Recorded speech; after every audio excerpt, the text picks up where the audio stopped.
కవి చాలా మంచి వ్యక్తి. ఈ కవికి 2 కళ్ళు, 2 చేతులు ఉన్నాయి. ఈయనకి ఒక తండ్రి, ఒక తల్లి ఉన్నారు.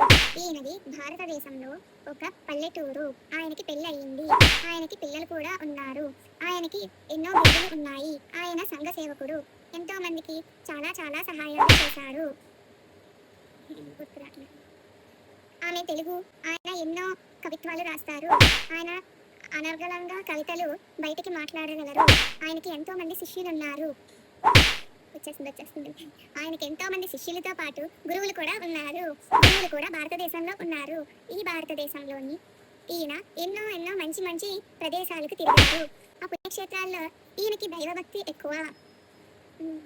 ఈయన ఇంకా ఆయన చాలా గొప్పవారు. గొప్ప గొప్ప మనుషులు, గొప్ప మనసు కలిగిన వ్యక్తి.